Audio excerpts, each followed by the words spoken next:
Hello students, welcome to my channel home science exam master.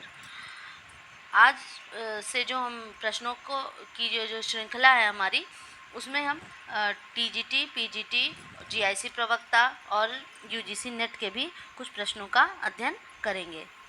आप इसमें देखेंगे कि कौन से प्रश्न बहुत सारे एग्ज़ाम में जो बार बार आए हुए प्रश्न हैं, उन्हीं की हम आज बात करेंगे। तो पहला क्वेश्चन है, ये क्वेश्चन DSSB PGT 2018 का है और प्रश्न है, कौन सा भोजन या भोजन का संयोजन अच्छी गुणवत्ता का प्रोटीन उपलब्ध कराता है? ऑप्शन: कच्ची मछली और मांस का टिक्का, अंडे, दालें और भूरा चावल, उक्त सभी। तो करेक्ट आंसर में पहले आपको बता दूं, आंसर नंबर सी यहाँ पर हमारा करेक्ट होता है। Answer number C. आप देखेंगे कि कच्ची मछली और मांस, ये दोनों हमारा प्रोटीन का बहुत ही अच्छा सोर्स है। और अंडे तो प्रोटीन के लिए अच्छे ही हैं। और इसमें दालें और भूरा चावल क्यों करेक्ट आंसर है? क्यों? क्योंकि ये पूछ रहा है भोजन का संयोजन अच्छी गुणवत्ता का प्रोटीन। तो अच्छी गुणवत्ता का प्रोटीन मतलब जो दालों में है और जो भूरे चावल में है, ये दोनों का कॉम्बिनेशन है यहाँ पर। इसीलिए पल्सेस एंड राइस सीरियल्स है, यहाँ पर दो ग्रुप के आपको प्रोटीन मिलेंगे। इसलिए हमारा करेक्ट आंसर क्या हो जाता है? दालें और भूरा चावल। बढ़ते हैं अपने नेक्स्ट क्वेश्चन की तरफ। हमारा नेक्स्ट क्वेश्चन है, अपोषणीय पदार्थ जो भोज्य पदार्थों में उद्देश्यपूर्ण ढंग से मिलाए जाते हैं, वो क्या कहलाते हैं? Food additive, food supplements, food fermented food और फोर्टिफाइड फूड। ठीक है, तो यहाँ पर इसका करेक्ट ऑप्शन जो है वो हमारा ऑप्शन नंबर ए यहाँ पर करेक्ट हो जाता है। अच्छा, फूड एडिटिव होते क्या है? ठीक है, फूड एडिटिव होते क्या हैं, ये पूछ रहा है। पदार्थों में उद्देश्यपूर्ण ढंग से मिलाए जाते हैं, मतलब उससे उसकी कोई गुणवत्ता नहीं बढ़ती है, बल्कि जो वो है मतलब उसकी सुंदरता, देखने में वो सुंदर लगे। ठीक है, तो ये फूड एडिटिव का है कि भोजन की पौष्टिकता एवं गुणवत्ता में कमी के कई कारण हैं। उनमें से एक बहुत ही महत्वपूर्ण कारण भोज्य पदार्थों में मिलावट है। हम सुंदर लगने के लिए बहुत सारी चीज़ों का प्रयोग करते हैं।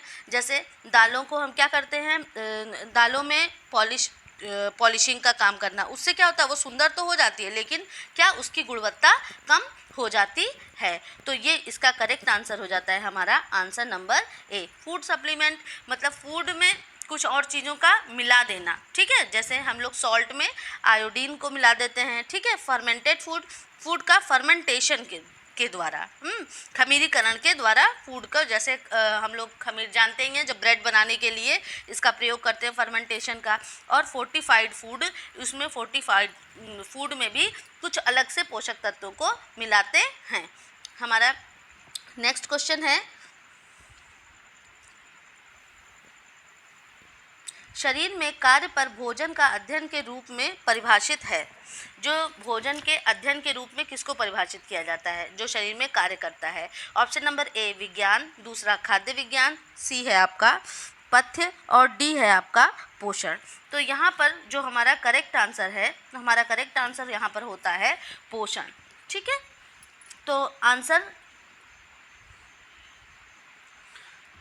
यहाँ पर होता है हमारा पोषण। ठीक है, इसका मतलब क्या हुआ कि आपका होता है the study of food at work in the body. मतलब जो बॉडी में, हमारी जो ह्यूमन बॉडी है, उसके अंदर जो ये फूड काम कर रहा है, उसकी स्टडी करने के लिए आप किस चीज़ की स्टडी करती हैं जब भोजन के अध्ययन के लिए, तो उसको हम क्या कहते हैं? उसको हम पोषण कहते हैं। ठीक है, और यही जो पोषण है, ये किससे हमें प्राप्त होता है? ये हमें संतुलित आहार के द्वारा प्राप्त होता है। ये हमें संतुलित आहार के द्वारा प्राप्त हो गया। और फिर अगर हम इसको समझें, क्वेश्चन को, हो सकता है कुछ लोगों को ना समझ में आ रहा हो, तो मैं बता दूं कि इसमें पूछ क्या रहा है कि शरीर के कार्य पर भोजन का अध्ययन। ठीक है, तो शरीर के कार्य पर भोजन, जो हमारे शरीर, जो हम खाते हैं, जो पोषण हमें प्राप्त होता है खाद्य पदार्थों के माध्यम से, ठीक है, तो उन पर जो मतलब स्टडी करते हैं कि जैसे प्रोटीन का क्या इफेक्ट है, विटामिन का क्या इफेक्ट है, इन सारी चीज़ों का जो अध्ययन के रूप में परिभाषित किया जाता है। तो हम खाने को तो यहाँ पे भोजन तो कह नहीं सकते, तो भोजन से हमको क्या प्राप्त होता है, पोषण ना, पोषण प्राप्त होता है। और पोषण जो हमें प्राप्त होता है वो संतुलित आहार के द्वारा, जो हम खाना खा रहे हैं ना, भोजन, तो उसको हम संतुलित मात्रा में लेते हैं। जब हम उसको संतुलित मात्रा में लेते हैं तो क्या हमारे शरीर को पोषण प्राप्त होता है। तो यहाँ पर हमारा ऑप्शन नंबर डी करेक्ट होता है। हमारा नेक्स्ट क्वेश्चन है,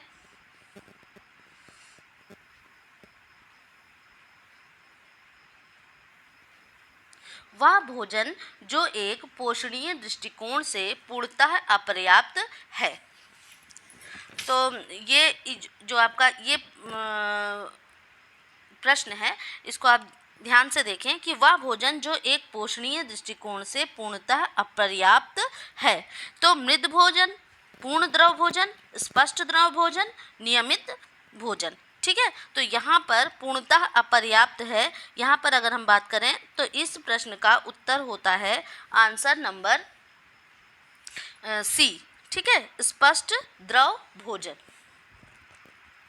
अब मैं आपको ये भी बताते हुए चलूँगी कि स्पष्ट द्रव भोजन में क्या है, पूर्ण द्रव भोजन में क्या है, मृद भोजन में क्या है और नियमित भोजन में क्या है। पूर्ण द्रव भोजन, ठीक है, जो ये आपकी फुल लिक्विड डाइट है, ये स्पष्ट। तो आंसर नंबर सी यहाँ पर हमारा क्या हो गया, करेक्ट हो गया। स्पष्ट द्रव मतलब यहाँ पे क्या होता है, क्लियर लिक्विड डाइट। ठीक है, जब आप टाइप्स ऑफ डाइट पढ़ेंगे तो उसमें देखेंगे क्लियर लिक्विड डाइट, इसके अंतर्गत सिर्फ पानी, जैसे इलेक्ट्रोलाइट्स इसके अंतर्गत आते हैं, जैसे कि आपका इलेक्ट्रॉल वगैरह है ना, तो ये सारे इसके किसके अंतर्गत आते हैं, ये आपके आते हैं जिसमें पानी में नमक, चीनी, ये सब चीज़ें डालते हैं, डाल करके उसका प्रयोग करते हैं, तो क्लियर लिक्विड डाइट के वो अंतर्गत आता है। ठीक, और पूर्ण द्रव भोजन, जब फुल लिक्विड डाइट की बात करते हैं तो वहाँ पर हमारा मिल्क आता है। ओके, मृद भोजन में आप जानते हैं जैसे दलिया आपका आता है, दलिया है, पुडिंग्स हैं, ये सब किस में आपकी आती है, मृद भोजन में। और नियमित भोजन जो हम लोग रोज खाते हैं। ठीक है, तो स्पष्ट द्रव भोजन, पूर्ण द्रव भोजन, मृद भोजन और नियमित भोजन। ठीक है, तो जब हमें इंटेस्टाइन को बिल्कुल भी रेस्ट पर रखना होता है तो हम लोग क्लियर लिक्विड डाइट देते हैं, और जब हल्का थोड़ा सा ठीक हो जाता है तो पूर्ण द्रव भोजन देते हैं। फिर इंटेस्टाइन थोड़ा और काम करने के उसमें, या पेप्टिक अल्सर वगैरह या इस तरह की स्थिति आती है तो उसमें मृद भोजन देते हैं, बिना मसाले वाला भोजन। और डीप में, नियमित भोजन में ये पूर्ण रूप से स्वस्थ व्यक्ति को दिया जाता है। और कब दिया जाता है, जैसे अगर मान लीजिए आपके पैर में फ्रैक्चर हो गया, हाथ में फ्रैक्चर हो गया है, तो वहाँ कोई आवश्यकता नहीं है कि आपका जो आपकी इंटेस्टाइन तो ठीक है ना, आपका जो ये आपका जबड़ा है वो ठीक है, आपके दांत ठीक हैं, तो आप नियमित भोजन कर सकते हैं। तो नेक्स्ट क्वेश्चन हमारा, राष्ट्रीय पोषण कार्यक्रम की निगरानी और मूल्यांकन प्रक्रिया को सही क्रम से लगाएं। ये प्रश्न हमारा थोड़ा बड़ा है, इसको आप देख लें। इसको मैं आपको बता देती हूँ किस तरह से सही क्रम में लगेगा। तो सबसे पहले इसमें पढ़ के एक बार बता दूं, विश्लेषण के लिए संरचना का विकास करना, मूल्यांकन और निगरानी की प्रक्रिया के लिए मूल सूचकों का निर्धारण करना, उपलब्धियों और परिणाम के बारे में लिखना, नमूने, प्रवृत्ति और संभावित व्याख्या को पहचान करना और सबके बारे में जानकारी एकत्र करना। तो इसका सही क्रम सबसे पहले हमारा क्या होता है, इसका सही क्रम होता है ये जो हमारा नंबर 2 है, मूल्यांकन और निगरानी की प्रक्रिया के लिए मूल सूचकांकों का निर्धारण करना। तो ये हमारा क्या है, सबसे पहला स्टेप है। तो ये हमारा फर्स्ट स्टेप हो गया है। मूल्यांकन और निगरानी की प्रक्रिया के लिए मूल सूचकों, सबसे पहले हम किसी चीज़ का निर्धारण कर लेंगे कि हमें इस चीज़ को प्राप्त करना है। मूल्यांकन को आप सही, मूल्यांकन प्रक्रिया को सही क्रम में लगाना है, तो फर्स्ट ये होगा। फिर उसके बाद सेकंड में जो आपने सूचक बनाए हैं, ठीक है, नंबर 5 वाला, जो सूचकों के बारे में जानकारी एकत्रित करना। ठीक, तो ये आपका दूसरा स्टेप हो जाएगा। फिर तीसरे स्टेप पे है विश्लेषण के लिए संरचना का विकास करना, और चौथे स्टेप में है नमूने, प्रवृत्ति और संभावित संख्याओं की पहचान करना, और पांचवा स्टेप है उपलब्धियों और परिणामों के बारे में लिखना। ओके, तो इस तरह से आपका ये क्वेश्चन जो है कि राष्ट्रीय पोषण कार्यक्रम की निगरानी और मूल्यांकन प्रक्रिया को सही क्रम में लगाइए। क्रम में लगाने का प्रश्न बार बार एग्ज़ाम में पूछा जाता है और ये हमारे यूजीसी नेट एग्ज़ाम जुलाई 2018 का प्रश्न है। आपका नेक्स्ट क्वेश्चन है,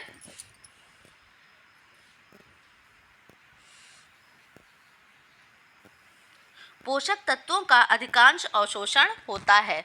जो हमारे शरीर में पोषक तत्व हैं उनका अवशोषण कहाँ पर होता है? ए है आपका मुंह में, बी है अमाशय में, सी है छोटी आंत में और डी है बड़ी आंत में।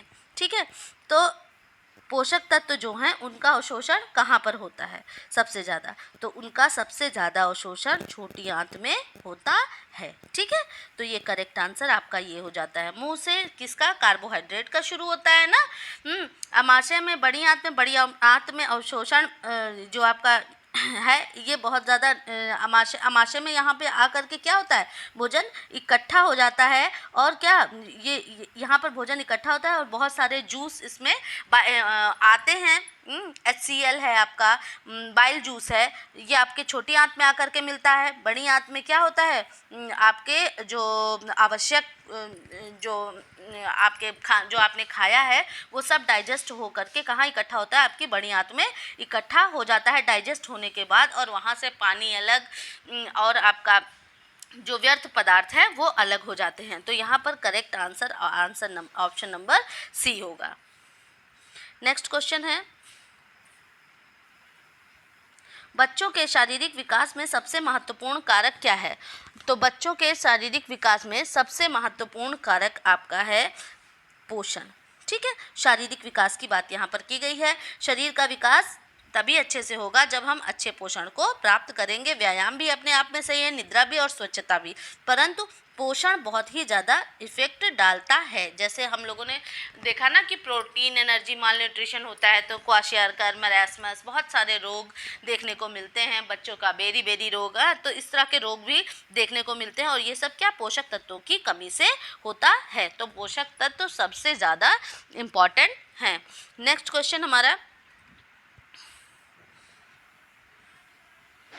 पोषक तत्वों का धारण अधिक होता है दबाव द्वारा पकने से, प्रेशर कुकिंग से, भूनने से, उबालने से और तलने से।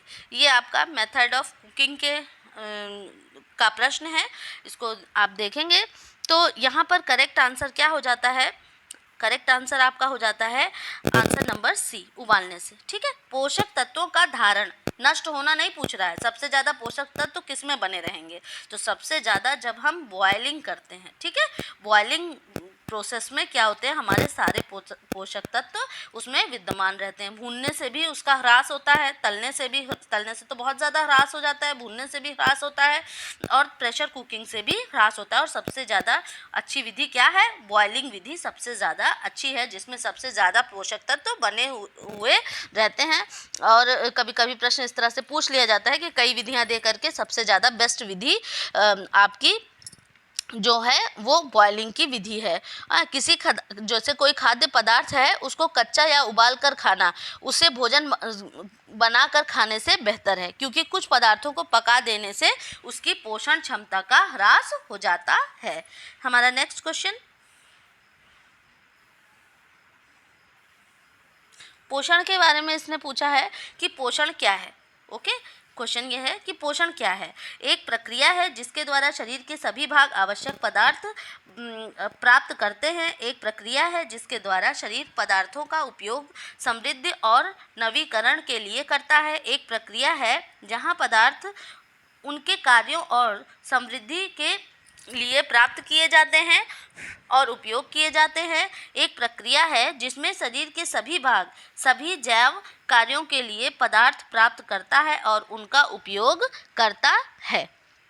तो आपने ये चारों ऑप्शन देख लिया और इसमें जो करेक्ट ऑप्शन है मैं बताऊं आपको, जो ये है आपका पोषण। पोषण क्या है? पोषण एक प्रोसेस है जिसमें शरीर के सभी भाग सभी जैव कार्यों के लिए पदार्थ प्राप्त करता है और उनका उपयोग किया जाता है। ठीक है, तो जितने भी हमारे शरीर के भाग हैं उन सभी की जो जैविक क्रियाएं हैं, जैसे कोशिकाओं की मरम्मत करना, ये सारी जितनी भी क्रियाएं, कोशिका विभाजन है आपका, डाइजेशन, अब्जॉर्प्शन, मतलब जो भी आपका हो रहा है उसके लिए क्या करता है, आवश्यक तत्व को प्राप्त करता है और उनका उपयोग करता है। ठीक है, तो यहाँ पर आपका option number D correct answer हो जाता है। नेक्स्ट क्वेश्चन हमारा, भोजन के गैर पोषणीय घटक हैं। भोजन के गैर पोषणीय घटक हैं रेशे या रफेज, जल, वर्ण यौगिक, उक्त सभी। ठीक है, यहाँ पर आपका करेक्ट आंसर हो जाता है आंसर नंबर डी। ठीक है, तो आंसर नंबर डी यहाँ पर आपका करेक्ट आंसर हो जाता है। और रेशे या रफेज जो हैं, जल है, वर्ण यौगिक मतलब जो आपकी प्लांट स्पीसीज़ है, ठीक है, जो आपकी प्लांट स्पीसीज़ है आदि, ये सारे क्या है, भोजन के गैर पोषणीय, मतलब कि जो भोजन को पोषण नहीं देती हैं, इनको खाने से आपको कोई पोषण नहीं मिलता है। ठीक है, तो वर्ण यौगिक में आपका जो वनस्पति जो प्लांट से आपको जो प्लांट स्पीसीज़ हैं उनकी बात यहाँ पर की गई है, तो वो क्या है, उससे भी आपको कोई अलग से कुछ खास ऐसा कोई तत्व नहीं मिलता कि जो आपको फ़ायदा करे। ठीक है, लेकिन ये सब क्या है, ये सब हमारे शरीर के लिए बहुत ही आवश्यक है और इसका ऑप्शन नंबर डी यहाँ पर करेक्ट होता है। तो ये आपका फलों और सब्जियों में बहुत सारे गैर पोषक तत्व होते हैं और साथ ही कैरोटीनॉइड्स, डाइथियोलेथिनोल और जो आपके फ्लेवोनाइड्स हैं, विटामिन्स हैं और आपके फोलेट, सी और ई आदि, ये सब क्या हैं, ये सब्जियों और फलों में पाए जाते हैं। ठीक है, तो इससे कोई आपको पोषण नहीं मिलता, लेकिन आपके शरीर को क्या करते हैं, इन्हांस करने में ये मदद करते हैं। नेक्स्ट क्वेश्चन है, ट्राइडजिल टेस्ट निम्न में से किससे संबंधित है? भोजन का ज्ञानेंद्रिय मूल्यांकन, भोजन के प्रोटीन का अनुमान, भोजन में वसा का मूल्यांकन और उपरोक्त में से कोई नहीं। तो ये आपका है ये कि जो आपका ये ट्राइडजिल टेस्ट भोजन का ज्ञानेंद्रिय मूल्यांकन से संबंधित है। किससे संबंधित है? ज्ञानेंद्रिय मूल्यांकन से संबंधित है, मतलब कि आप देख करके, छू करके उसका मूल्यांकन कर सकें, उसको समझ सकें। तो ये आप जानते हैं, ज्ञानेंद्रिय मूल्यांकन देख करके, छू करके, स्मेल करके चीज़ों को समझना। तो आप इसको याद रखेंगे कि ट्राइडजिल टेस्ट क्या है, भोजन का ज्ञानेंद्रिय मूल्यांकन, या अपनी ज्ञानेंद्रियों के माध्यम से भोजन का मूल्यांकन करना। नेक्स्ट क्वेश्चन है,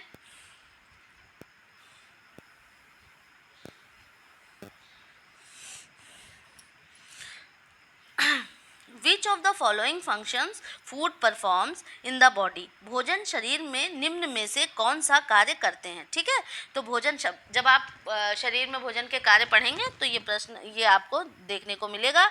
और आपका है सबसे पहले है कि फिजियोलॉजिकल फंक्शंस मतलब शारीरिक कार्य, सोशल फंक्शन सामाजिक कार्य, और साइकोलॉजिकल फंक्शन मनोवैज्ञानिक कार्य, और ऑल ऑफ द एबव। ठीक, तो यहाँ पर हम जानते हैं, जब हमने भोजन का ये पाठ पढ़ा होगा आपने, तो आप उस समय आपने इस चीज़ को देखा होगा। तो ये बहुत ही आसान प्रश्न, और इसका उत्तर क्या होता है? All of the above, all the above, उपरोक्त सभी। ठीक है, शारीरिक कार्य आप जानते हैं, शारीरिक कार्य क्या क्या हैं? इनके 3 मुख्य हैं, शरीर निर्माणक, ऊर्जा उत्पादक, और क्या है ये आपका शरीर निर्माणक, ये है आपके ऊर्जा उत्पादक, और ये है आपका सुरक्षात्मक। ठीक है, ये हो गए सामाजिक कार्य, मतलब जब भी कोई सामाजिक कार्य होता है तो हम भोजन दे करके एक दूसरे को आमंत्रित करते हैं और हम अपनी सामाजिक अंतःक्रिया को बढ़ाते हैं। ठीक, और साइकोलॉजिकल फंक्शन जैसे कि मूड अच्छा करने के लिए, और अच्छा खाना है तो आपका मूड अच्छा हो जाता है, अच्छा खाना देख करके हमारी भूख बढ़ जाती है, और अरुचिकर खाना देखकर हमारी भूख घट जाती है। अच्छी सुगंध, ये सारी चीज़ें क्या करते हैं? आपके साइकोलॉजिकल इम्पैक्ट डालते हैं। ठीक है, तो ऑप्शन नंबर डी बहुत ही आसान क्वेश्चन। और इसी के साथ अगले प्रश्न की ओर बढ़ते हैं हम, और हमारा अगला प्रश्न है,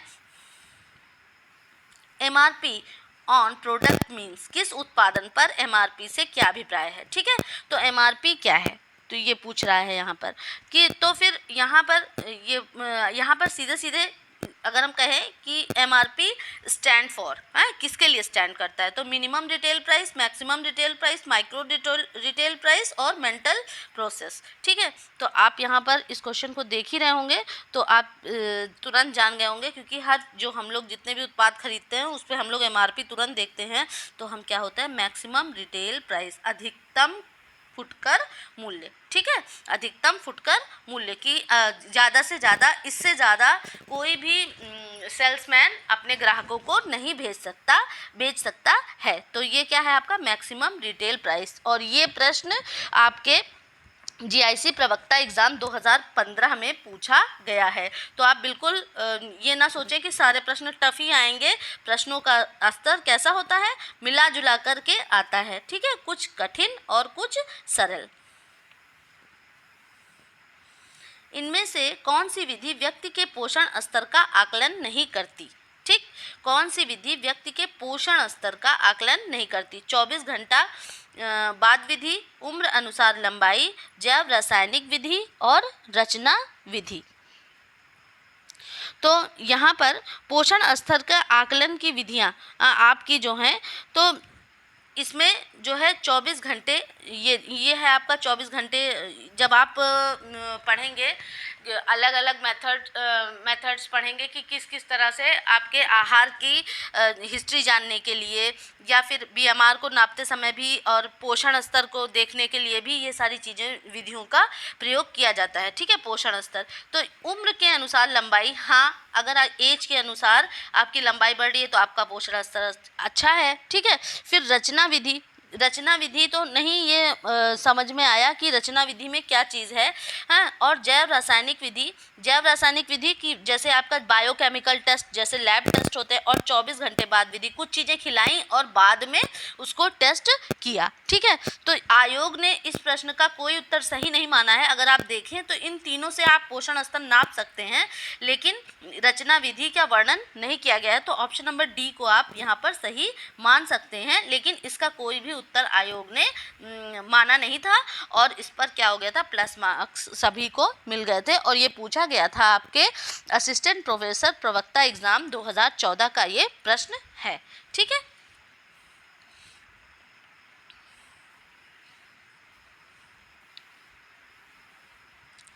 पांच खाद्य समूह पद्धति। ठीक, 5 खाद्य समूह पद्धति के बारे में ये प्रश्न है। तो इसमें है प्रोटीन, ऊर्जा, वसा, विटामिन और खनिज, खाद्यान्न, अनाज एवं उत्पाद, दालें एवं फलियां, दूध एवं दूध उत्पादन, फल एवं सब्जियां और वसा एवं चीनी। प्रोटीन, रेशा, ऊर्जा, विटामिन और खनिज, खाद्यान्न, दालें, सब्जियां, फल और दूध। ठीक है, तो यहाँ पर जो हमारा ये ऑप्शन नंबर, यहाँ पर आपसे मतलब कि खाद्य समूहों के बारे में पूछा गया है, तो ऑप्शन नंबर बी यहाँ पर सही होता है कि क्या क्या चीज़ें खाद्य समूह में होती हैं। ठीक है, तो खाद्य, अनाज एवं उत्पाद, ठीक, दालें एवं फलियां, इसका एक अलग ग्रुप, दूध एवं दूध से बने पदार्थ, इसका अलग ग्रुप, फल एवं सब्जियां और वसा एवं चीनी। ठीक है, तो ये आपका ये कैरोलिन हंट की भी अनुशंसा पर ये 5 ग्रुप माना गया था, और सबसे पहला ग्रुप है जो कि ये बनाया गया था। ठीक है, तो ये कैरोलिन हंट के द्वारा दिया हुआ 5 खाद्य पदार्थों का ग्रुप है। और जब हम जीवित रहने के लिए जो भोजन की आवश्यकता होती है उसे मनुष्य क्या करता है, उसे मनुष्य पूरी करता है। लेकिन जब हम अलग अलग फूड ग्रुप्स बना देते हैं कि इनमें से हम कुछ खाएंगे, कुछ इनमें से खाएंगे, कुछ इनमें से खाएंगे और कुछ इनमें से, तो जो आपकी फूड ग्रुप है वो आपका संतुलित आहार को देखते हुए ही बनाया गया है। ओके, तो नेक्स्ट क्वेश्चन है,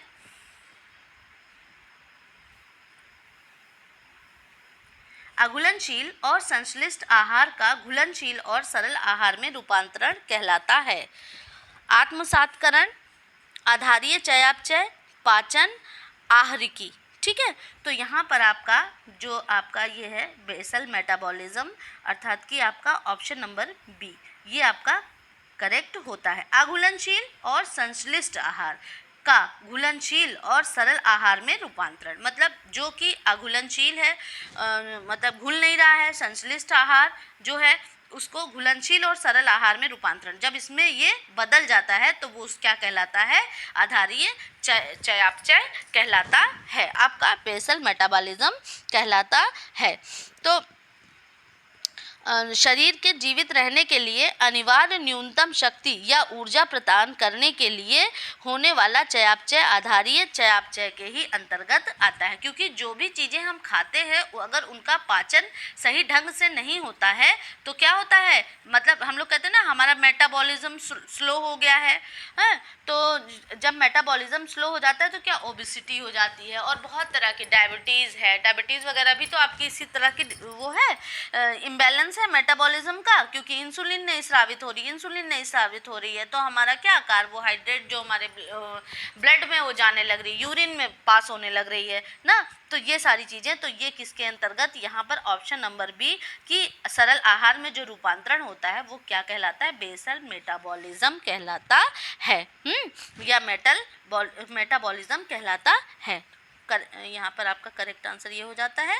और अगले प्रश्न की ओर बढ़ते हैं। हमारा अगला प्रश्न है राल क्या है। ये प्रश्न अक्सर पूछ लिया जाता है कि राल क्या है। तो राल क्या है, राल वर्णक है, रंजक है, रंग है, धागा है, क्या है भाई, तो राल क्या है, आपका वर्णक है। राल क्या है, वर्णक है। यह राल या रेजिन गोंद जैसा हाइड्रोकार्बन द्रव्य होता है, ठीक है। राल जो है ये रेजिन, इसको रेजिन नामक गोंद के नाम से भी जाना जाता है।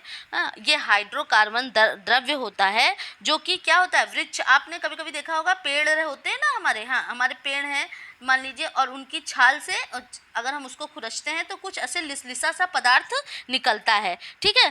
तो वो क्या है, वो अन्य पेड़ों की तुलना में, जैसे कि हमारे चीड़ हैं और जितने भी वो कोणधारी पेड़ होते हैं ना, इस टाइप के कोणधारी पेड़ इस टाइप के, तो उसमें क्या होता है, इसकी मात्रा बहुत अधिक देखने को मिलती है। और राल क्या है, राल एक वर्णक है। रेजिन का प्रयोग गोंद, लकड़ी की रोगन और सुगंध और अगरबत्तियां बनाने में किया जाता है। तो आप ये जानेंगे कि ये वर्णक है और क्या, सुगंध एवं अगरबत्तियां बनाने में, और वार्निश जो होती है ना लकड़ियों पर, जिसको हम लोग कहते हैं ना रंग रोगन करा दें, तो वही रोगन, वो क्या है आपका वार्निश मतलब पॉलिश, उसमें भी इसका प्रयोग किया जाता है।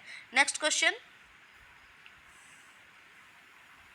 डॉक्टर एम स्वामीनाथन द्वारा निम्नलिखित में से खाद्य वर्ग की अनुशंसा की गई। भाई कितने खाद्य वर्ग की अनुशंसा की गई, तो एम स्वामीनाथन 4 खाद्य वर्ग, 5 खाद्य वर्ग, 7 खाद्य वर्ग और 11 खाद्य वर्ग, ठीक है। तो यहाँ पर करेक्ट आंसर आपका होता है 11 खाद्य वर्ग।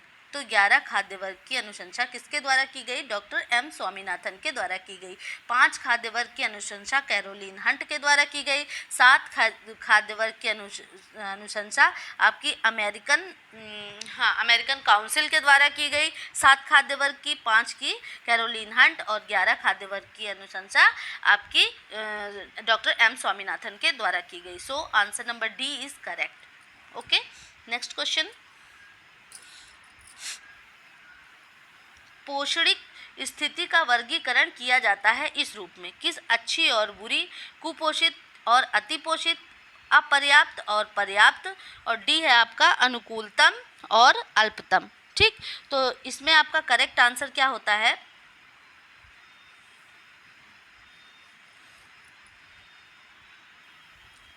अनुकूलतम और अल्पतम, ठीक है। तो पोषणिक स्थिति के बारे में पूछा गया। पोषणिक स्थिति, पोषण के प्रकार नहीं है कि कुपोषण और सुपोषण आप सोचें, ठीक है। तो ये यहाँ पोषणिक स्थिति के बारे में अनुकूलतम और अल्पतम की बात की गई। तो मुख्य रूप से पोषण स्थितियाँ कितने प्रकार की होती हैं, 3 प्रकार की होती हैं। कौन कौन सी, उत्तम पोषण, सबसे पहले उत्तम पोषण, दूसरा अनुकूलतम पोषण, ओके, तीसरा होता है आपका अपर्याप्त पोषण, ठीक है।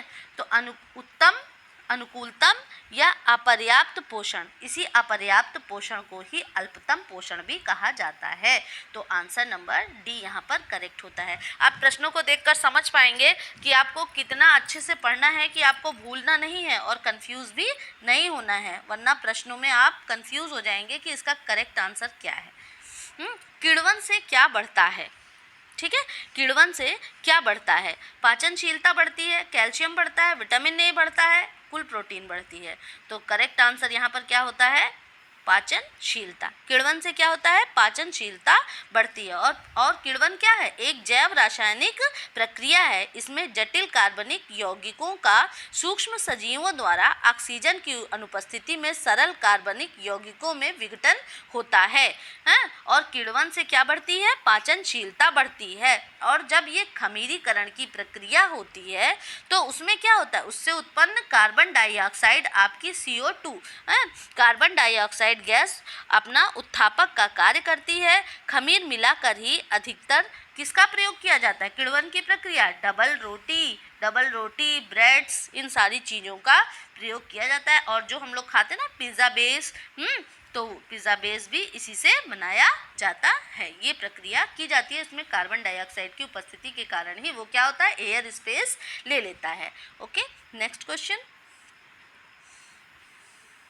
सूची 1 में दिए गए खाद्य पदार्थों की सूची 2 में दिए गए समृद्ध पोषक तत्वों के साथ सुमेलित करें। ठीक है, तो आपको यहाँ पर इसको सुमेलित करना है। तो यहाँ पर आपका सबसे पहले दिया है खाद्य पदार्थ पपीता, लौह, संतरा कैल्शियम, खजूर विटामिन C और रागी विटामिन A। तो अब आपको याद रहेगा रागी। हाँ, तो यहाँ पर आप देखिए पपीते में क्या होता है? येलो फ्रूट है तो विटामिन A। ओके, पपीते में आपका क्या हो गया? विटामिन A हो गया। सिट्रस फूड अर्थात citric acid vitamin C। Okay, खजूर में है आपका क्या? आयरन, जिसको हम क्या कहते हैं? लौह। और रागी में आपका क्या होता है? कैल्शियम। ठीक है, और गरीबों का दूध भी रागी को कहा जाता है। ये भी परीक्षा में पूछा हुआ प्रश्न है। ठीक है, 2012 में ये UGC नेट के एग्ज़ाम में आया हुआ प्रश्न है। तो फ्रेंड्स, आपने देखा कि मैंने आपको बहुत सारे आपको DSSB, TGT, PGT, UGC net मतलब आए हुए प्रश्न, जिनसे कि बहुत सारे प्रश्न आपको एग्ज़ाम में देखने को मिलेंगे। आप ये जानें कि PYQs आपके बहुत ही बढ़िया आपके लिए प्लेटफॉर्म है, जिससे कि आप बहुत ही अच्छे नंबर गेन कर सकते हैं। तो मैंने आज का वीडियो मेरा यहीं पे ख़त्म हुआ। मैंने आपको अच्छे से अच्छा बताने की कोशिश की है। आप देखें, पढ़ें मेरे वीडियो को और लाइक ज़रूर करें, कमेंट करें, सब्सक्राइब करें मेरा चैनल और अपने फ्रेंड्स को शेयर करें। Okay, thank you.